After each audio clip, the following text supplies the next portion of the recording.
Did you do?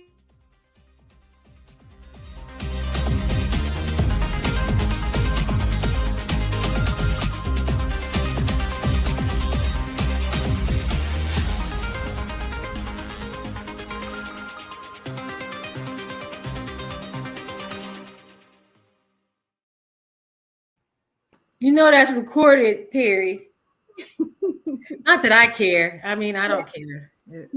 What were you gonna say? Did I do what? Did you do the horoscope for the week? Oh yeah, we got that. Okay. We got that. We're I'm gonna do that later. I gotta get this out. Okay, so anyway, I'm feeling pretty good, pretty groovy. I think the cards, because I saw the cards you pulled, and I think like, wow, I just was with Patricia. We interviewed Patricia last week about the feng shui, but I had my own appointment with her, and I just yanked a bunch of stuff out of my bedroom and out of the bathroom too. You know, you think like you can put spiritual stuff in the toilet in the bathroom, and it's like, oh, it's pulling the energy of the spiritual stuff down the drain.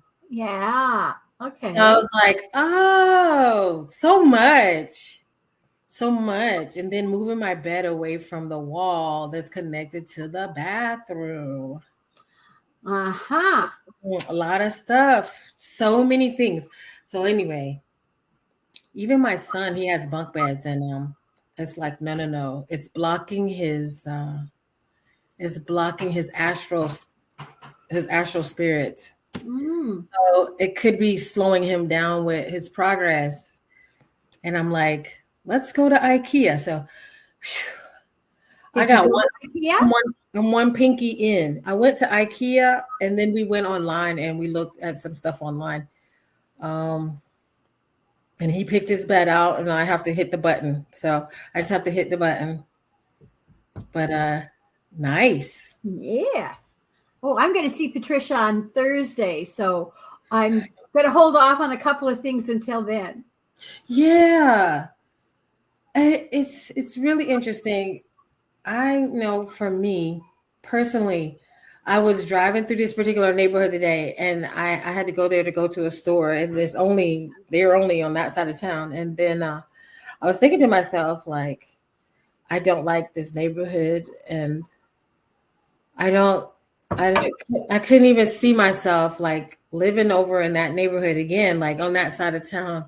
I really just don't like that area. But then I remember I was going through the most because my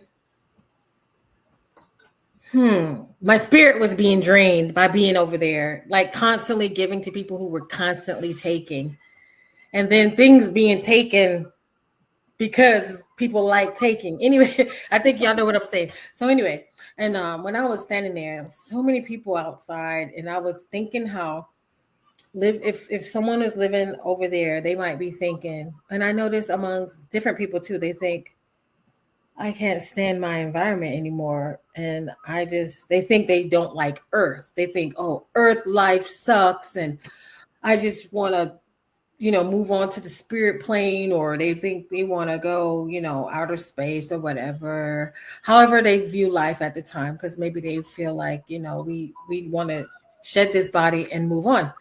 But it was just coming to me that what people really don't like are the people, places, and things that are around them. And so it'll feel like you're gonna die. It feels like to get away from it, you would have to die.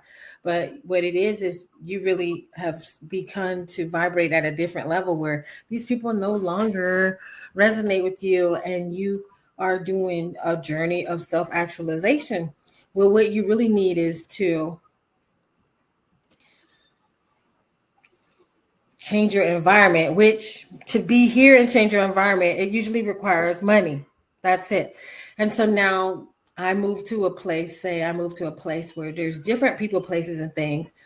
We resonate at a different level. We're in a different environment. But now I'm more specifically identifying part of myself.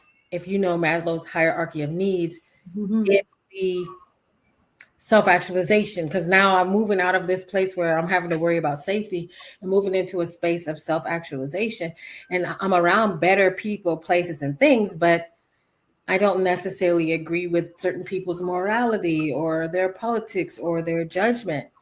And so then I just kept thinking about how you would reach this new level where you would manifest on a more specific level the people, places, and things that you vibrate with.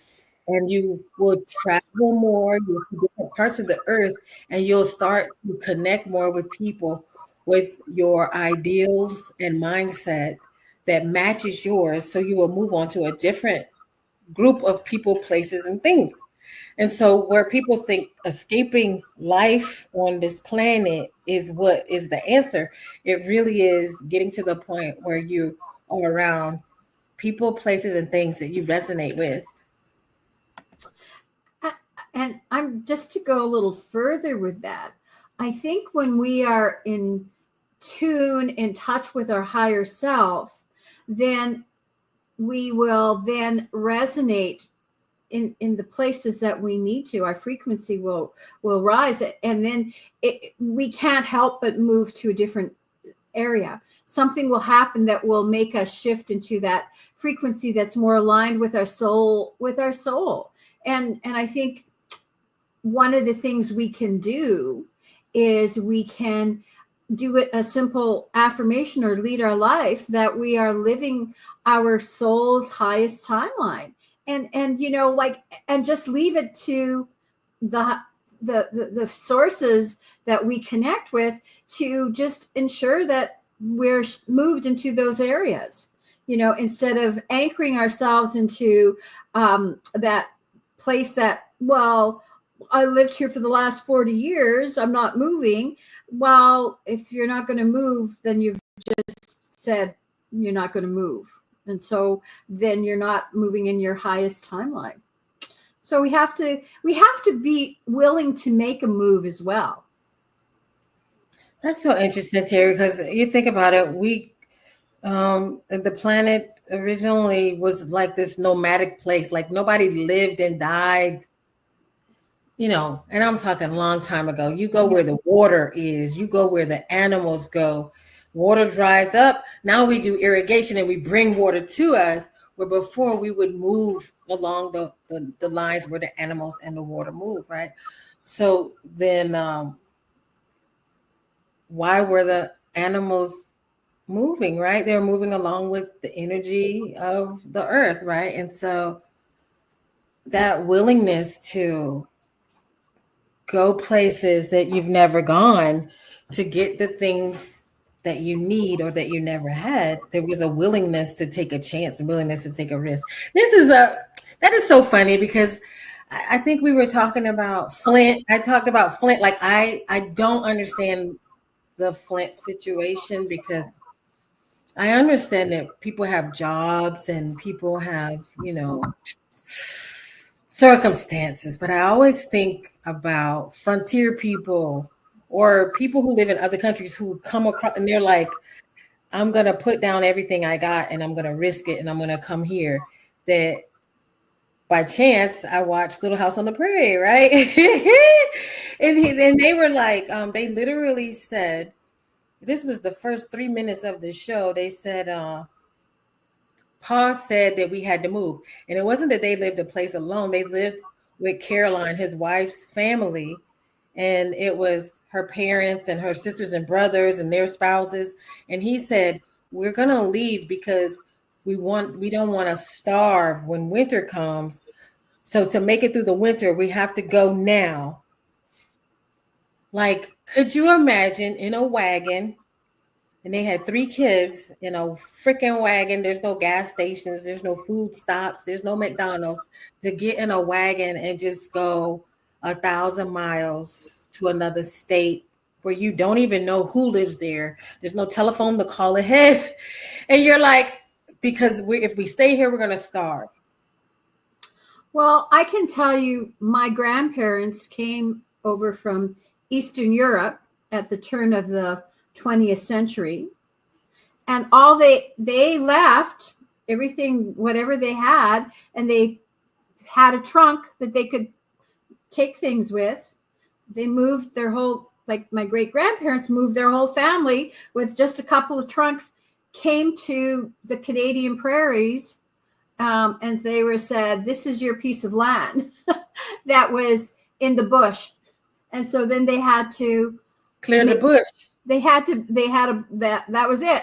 So they had to survive the winter and everything else, but they didn't have anything. There was nothing out there. They were in the middle of nowhere in a strange people country. Don't know that too. Like when you think of Vikings and Icelandic people too, like they lived in places where, even if you think even Mesopotamia, like this is why we got 36 kinds of potatoes, because that's all there was going to grow there was potatoes, and they cultivated it to the point where they got 36 kinds of potatoes. It's like breaking ice to plant something in hopes that it might grow, like or even desert Sierra type situations where so it's so hard to imagine that type of struggle, but doing things that might seem impossible, going to places they've never seen before, gambling to get to a place where things were better, where they could cultivate, and it's hard to imagine. So then when I see the people and they say in Flint how they had to get all those bottles of water, and I'm not laughing at their situation, but I'm just like, I just never understood like the energy behind not risking it all. If I feel like this is poison in my water and it's hurting my children, I just was like, wow, we've changed. Mm-hmm. We've really changed. Our fortitude has changed. And I think too, even when it comes to healing, a lot of people, they feel a lot of resentment, maybe with their grandparents and great grandparents, about the stringent nature of treatment, the harsh nature of treatment. But so there was just one day in class and I thought, imagine what your grandmother, great grandmother, or so-and-so went through. Like they're passing down such a experience of struggle. Certain niceties didn't come, and here we are. We can eat ice cream every day if we want. We can have whatever we want. On a regular basis. You could be literally considered poor, but literally could eat McDonald's Happy Meals if you wanted to. And so there's some letting go we have to do of healing the struggle, but then of actually blaming them or whatnot, and not, just kind of understanding, like, if people were stern with you, it's because your life depended on it, right? Like, they don't want you to be fat because if your husband dies, we won't be able to get you a new husband, so we can make sure, like, people think like, oh, now here's the thing with the feminine kind of aspect, how we're saying, some women are feeling like we were married so that we could be someone's servant or someone's slave. Well, most of the time your family wanted you to be married so that someone could feed you, because they can't afford to feed you. And I feel like this is like this huge gap in this feminist thing. Like, no, your parents didn't want you to get married because of any type of, hardships that you might incur. It wasn't because your family was sexist. It's because they wanted someone to take you into a home and provide you with land and property and feed you. And I guess I can understand how people feel trapped because someone else is in control of such a thing. But this was survival, this was survival.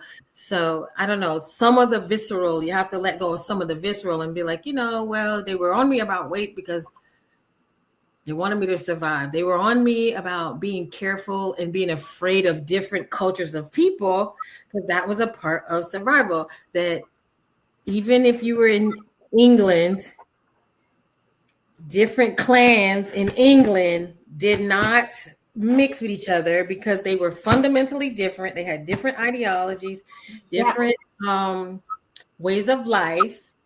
people, places, and things, and they did not resonate. They did not mix. So when we come to America and we have the big melting pot, and you got people who are basing their life on survival and the survival of their ancestors coming, is we got all this friction, and we're blaming it on strictly racism, but it's more tribalism than it is racism. Right. It's so funny. I could even just I'm going way off here, y'all. I'm just because Yeah.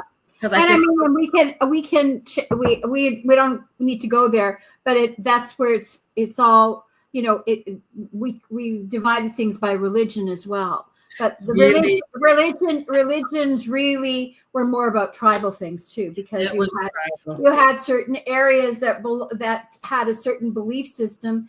It was tribal, right? So, yeah. So I saw this other video. What's that? Another video. So this was the video with the babies, and they the little kids, and they're like 4 and under, 5 and under, and they have the pictures of people, shades of white onto shades of black, and they said which one is the evil person, and they're white kids, so they picked the dark person. They said which one is the good person, they picked the white person.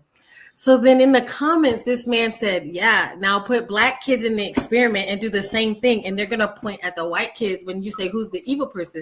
And then they're going to point at the black people when it says, I don't know if it's true or not, though.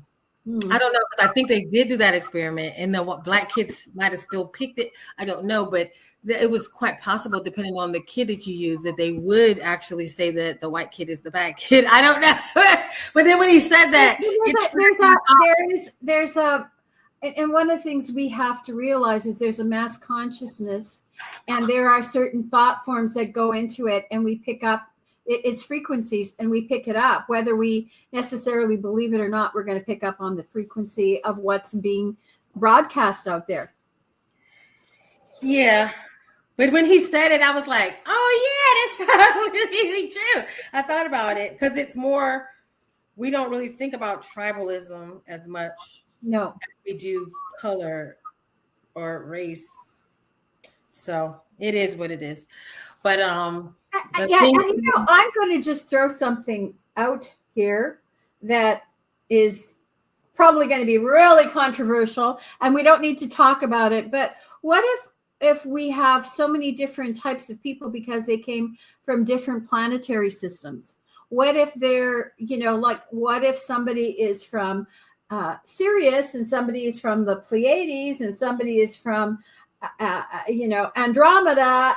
You're going to have different physical characteristics, and so you've got them all coming here on Earth, and so they've all had their own separate little countries or territories or whatever, and maybe that's part of it. And that's why who's who in the zoo. Some of those mixed with Neanderthals, and they are still here, and they don't have the frontal cortex, cerebral cortex, or the frontal lobe that says this is right and this is wrong.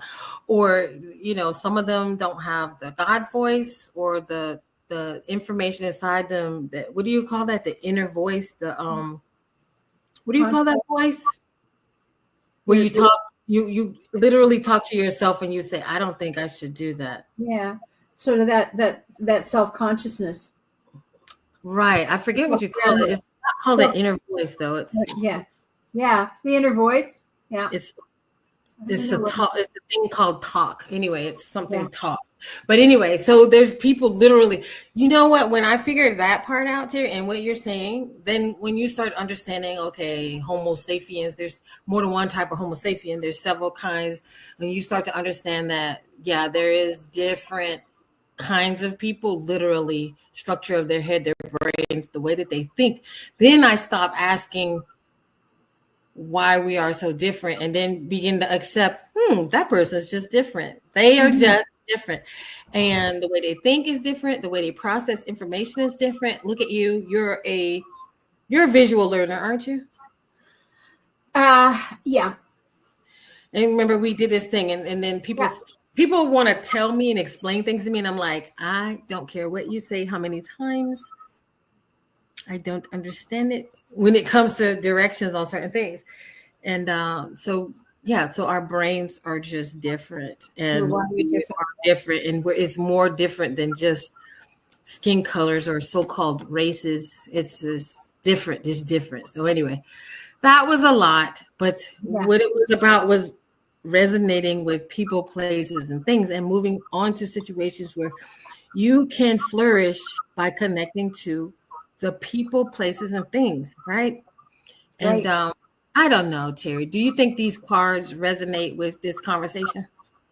Well, I don't know, because I pulled the cards and we're having this conversation. So we're emerging into grace, and I open my soul to grace.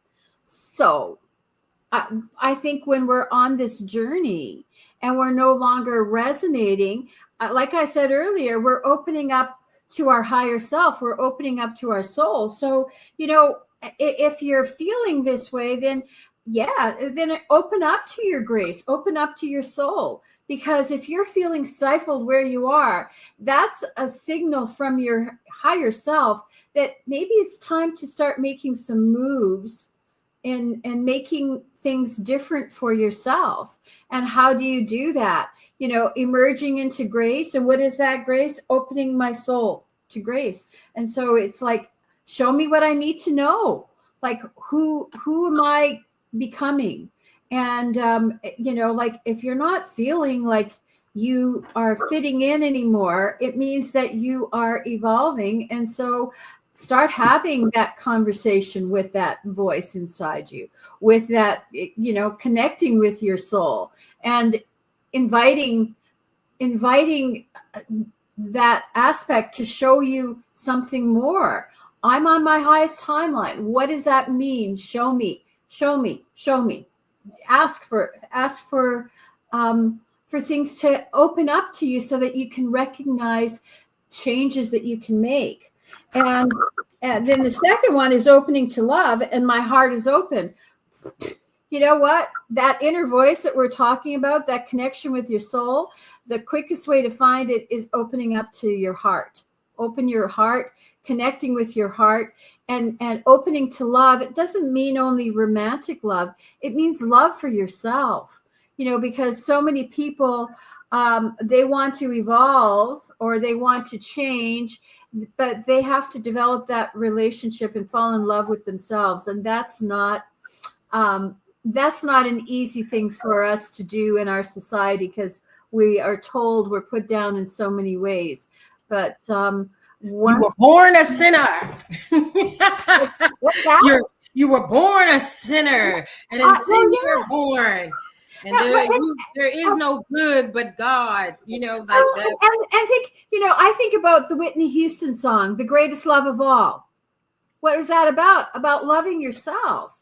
And so when we're opening to love, it's not about everyone around there. It's like opening up inside to yourself and just realizing that you are an amazing being. And we have lived in a society where we're put down, but we're all come from the same place, even though we don't come from the same place, but we do, we're all have that potential.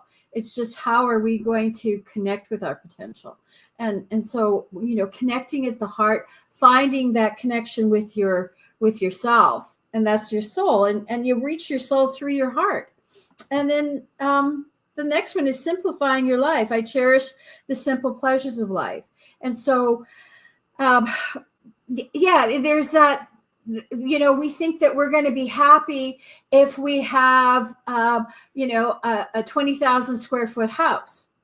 And I'll tell you the backstory on that one. Or that we're driving a Cadillac or whatever. But maybe the simple pleasures in life is like going outside and looking at the, in the park and seeing the birds and the trees or the flowers, or connecting with the stars at night, or just going outside and filling your lungs with fresh air. Those are the simple things in life. Watching your pets, watching children play. Those simple things is what connects us to our heart. And that's where we find going back. And that's where we find the love. That's where we find joy. That's where we can find grace is through the simple things rather than making it complex. And I'll be happy if I lose 20 pounds. I'll be happy if I have $1 million in the bank. I'll be happy if this. And you're always living in the future instead of living in the now and appreciating the now. So I think it goes you said that, because this man, he said he works with billionaires, and he said that the reason that they're unhappy is because they're on the yacht, but they can't be happy because they can't be present. Mm-hmm. I was over at Friends tonight, and he said he was visiting with a friend of his in Las Vegas, and they were doing some inspections of the home. And he said he went from a housing project to a 28,000 square foot house. And he said, like, it's run by, it's owned by a billionaire. And he said, it's like, the closets in the house were 1,500 square feet. He said, who's got that much stuff to put in a closet, right? Mm-hmm.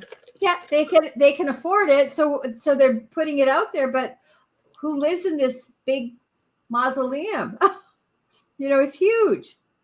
But where are the simple things in life? Or, when you sit and watch a bumblebee. Have you ever sat and watched a bumblebee going from flower to flower, and then their little bum gets stuck inside the head of a flower, or they get tired and they just take a rest?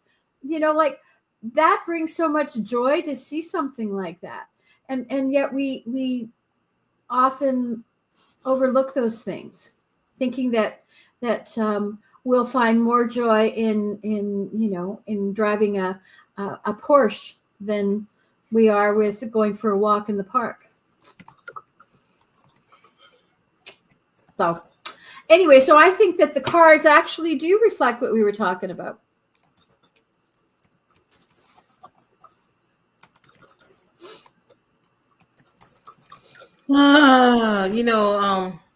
That self-love thing, what I was going to say about that is that you have to love yourself enough to do what makes you happy, mm-hmm. even when it disappoints others. So you have to be able to change or reach for certain goals. Yeah.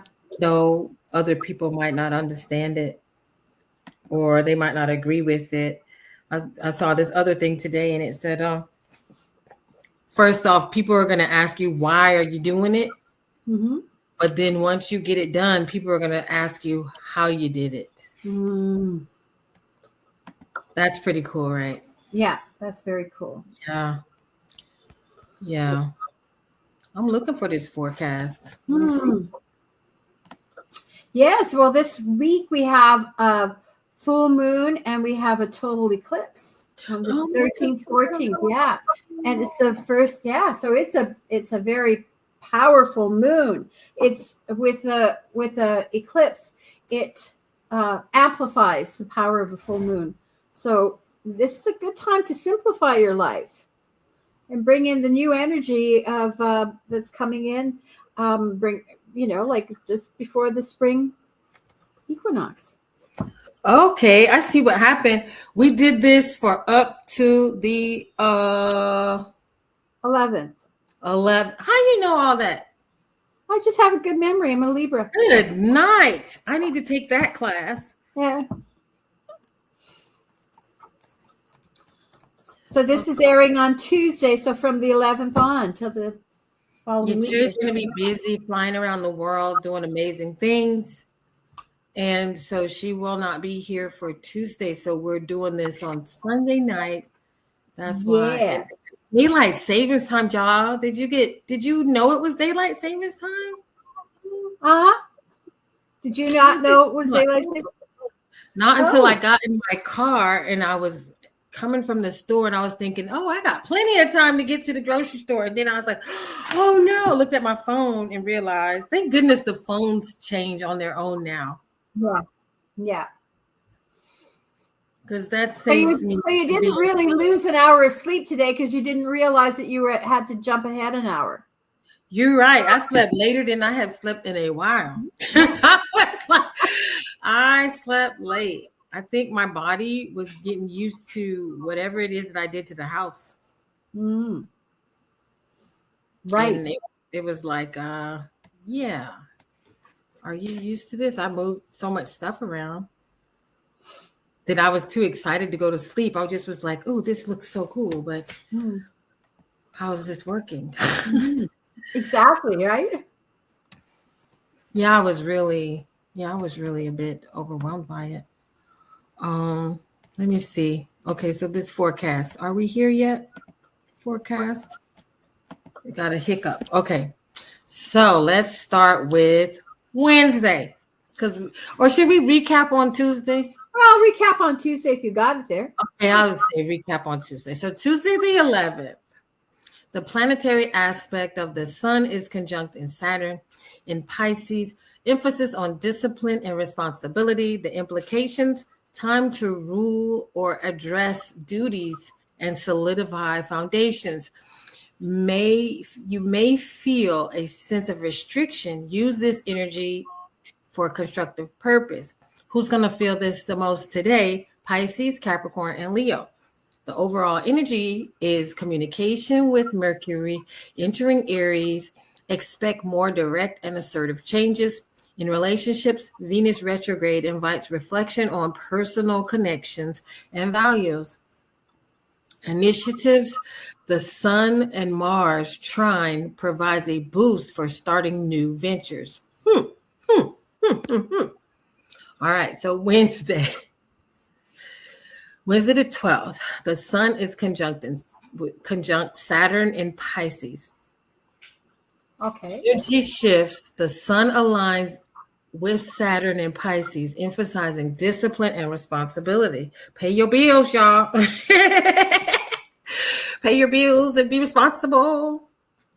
It encourages a structured approach to creative and spiritual endeavors. Getting it done. Time to address the duties and solidify foundations. May feel a sense of restriction. Use the energy for constructive purposes. And Pisces, Capricorn, and Leo are going to feel that the most. I'm going to say, like most of us as creatives, we don't like to be disciplined. We don't want to go to bed on time. We don't want to get up early. We don't want to set schedules. And we need to actually work on, the deadlines. So definitely, it just seems more and more like get her done this week. Get her done, Yeah. Thursday, preparation for the lunar eclipse. The lunar influence of the moon moves through Virgo, setting a stage for tomorrow's total lunar eclipse. There's going to be heightened attention to detail and focus on health and daily routines. Encouragement to be organized and practical, make these practical adjustments. Who's going to feel it the most? Virgo, Gemini, and Pisces. With Friday the 14th, it's going to be, we should make it a March Valentine's Day. Anyway, the total lunar eclipse in Virgo. With this total lunar eclipse, also known as the worm moon or the blood moon occurring in Virgo, it's going to signal culminations or endings, particularly in areas related to productivity, work-life balance, health, and responsibilities, encouraging us to let go of habits and routines that no longer serve our highest good. Who's going to feel it the most are Virgo, Pisces, Gemini, and Sagittarius. On Saturday, still going to be feeling this full moon. Yeah. Use it for what you need to. Some people do water, cleanse crystals, do what it is that you do. You can still use it the next day. It's going to be Mercury retrograde begins in Aries, so it's shifting into Aries, and this Mercury station in retrograde in Aries initiates a period of reflection and reassessment. It seems like we're going to be doing a lot of thinking and being responsible. People seem like they're going to have serious faces. So potential for communication and transportation disruptions. Double check your plans, back up important data. You're encouraged to revisit past projects and unresolved issues. And this is going to really dominate for Aries, Gemini, and Virgo. On Sunday, the 16th, Venus retrograde moves into Aries and continues. Ongoing influence. Venus continues to retrograde, motioned in Aries, prompting introspection and relationships and personal values. You're going to reevaluate your desires, aesthetics, and financial matters. Going along with that last card, cleaning up, right?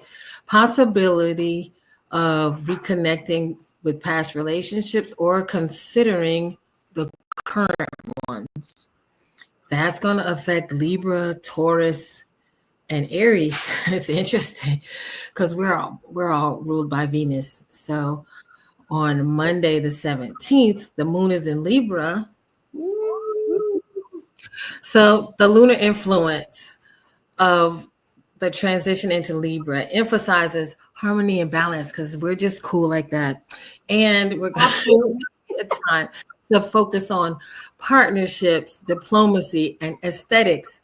And those are the three areas, like that kind of breaks up the three areas of Libra too, right? Right. That video. Good times for resolving conflicts and seeking equilibrium in relationships. Again, back to the Libra, Aries, Cancer, and Capricorn. And next week, Tuesday, it's going to be Mars is in Libra. No, Mars in Leo, trine Jupiter in Sagittarius. So with this planetary aspect, Mars is in Leo and forms a harmonious trine with Jupiter in Sagittarius, boosting confidence and enthusiasm. Because we know these Leos and Sagittarius, super confident, right? And fire signs, both of them fire signs. Yeah, they're assertive. Yes. Increased motivation and optimism, favorable for taking bold action. Use that energy to get something done. Crazy. Try something different. There's going to be opportunities for growth and expansion, particularly in creative and educational pursuits. Who's going to feel it most? It's going to be like who wears it best? Yeah. Leo, Sagittarius, and Aries. This following week, it's going to be a week of communication issues where we just need to check it once, check it twice, check it thrice. With Mercury retrograde beginning, expect potential delays and misunderstandings. And we're just going to be level-headed. You know, we're going to work on relationships with Venus retrograde. Continues to invite reflection on personal connections and values. Just taking a beat in between. Working on unresolved issues.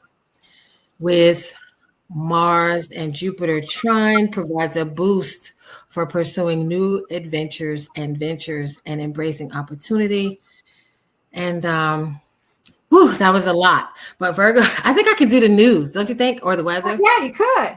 Maybe that's your next gig. Maybe that's my next gig. So Virgo and Pisces navigating significant changes and closures, particularly in personal and professional realms. Aries and Libra reassessing communication styles and relationship dynamics amidst the retrograde influences.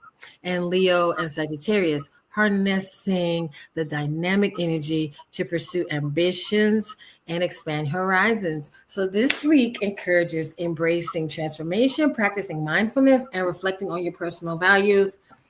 I'm going to say reflecting on what resonates with you, getting closer to the things you desire, loving yourself enough to do what's important for you. And that's my summary. Yeah. This is the news. Look at how you communicate with yourself. You know, because a lot of times, what are the words? What does that inner conversation sound like? That's where mindfulness comes in. How do we communicate with ourselves? Yes. I think that word I was looking for was self-talk. Oh, self-talk. Yeah. Is it? I don't know. Yeah. Sounds good. Yeah, self-talk. Some people don't do it. Some people don't have it. I guess that's why they always try to tell people think before you speak. Because some people don't. Yeah. They're just reactive. Even my sister was having a conversation with me, and she was just saying how in life, she didn't plan things, but she just kind of reacted to situations as they come. And when we spend our time in a reactive state, people can throw us off. They can change. They can actually manipulate you by triggering your mood and your emotions. That's right. We lose our power because we're reacting instead of taking control of things. We're Right. always in a defensive mood, right? When we react, we're defensive rather than taking the higher road. Check your brain. Don't rely on the reptile brain. Do not be reactive. Do not be emotional. Try to look at things and pull your emotions away from it. And then, and that, you know what they say. Now the limbic brain is emotional, and then I forget what the other part of the brain is. It's not the reptilian brain that's reactive, but the other part of the brain wants to be able to communicate. And so the lack of communication between those parts of the brain, that's when you become irrational, because you logically want to do the right thing, but you're torn between doing the right thing and the feeling of the thing that you actually like. Yeah. So you know how they say, if you know better, you do better. It's not true all the time, because logically you know what the right thing is. Yeah. But you actually desire to do something not quite the same. Right. Emotions. Yeah. I need you guys to give us some feedback and tell us what you think about these forecasts and these impromptu conversations that we have, because it really is just what's on my mind. It's like, I literally went through that neighborhood and I was just thinking like how much better my life is now that I don't live in that area. Yeah. I'm still, and I think fundamentally, I'm still the same person fundamentally. Yeah. But I didn't have I couldn't hold enough frequency to for the neighborhoods, for the whole. It can pull you down. Yeah, it certainly can. It certainly can. Yeah. Yeah. Well, y'all. Wow. I hope that you have a wonderful week, and that you can connect with that aspect of your being that is from your soul, from your higher self, and that it opens up. You open up to the communication with those parts of yourself that and listen what they're telling you. That gray piece makes it look like I have a part in the middle. This is like focusing on it. But anyway, you all have a great week. I'm glad to be able to do this, and I'm really excited about the changes coming. And I hope people really do focus, kind of pull yourself into the realm of your self-growth and doing what it takes to become joyous and happy, and really just pull back the focus. I saw people still analyzing the songs on the Super Bowl and why this person got picked. And I'm just thinking to myself, focus on your life. Get inside your house, inside your mind, inside your body, inside your spirit, and stop letting every little, I don't know, what do you say? Every gnat and every fly have your full attention, because these are mosquitoes compared to what the Creator has for you. You choose a direction for your life, and choose by changing your focus. Yeah. Don't let the distractions rule your life. That's what they are. I swear, I'm deleting things off my Instagram, like things that I was following before, and I'm like, do you really care about that? Is it really putting into me, changing me, helping me at any point, or is this just becoming some huge distraction? Yeah. And so I'm actually hitting unfollow and disconnecting from it. And I want to hear the most powerful voices, which inside of me, but the ones that are going where I want to go, doing what I want to do. Other than that, let's turn off the noise. All right. Love you guys. Bye-bye. Bye. You can hear the cat just bouncing up against the cabinet. Did you hear that? They're in here fighting. Ridiculous.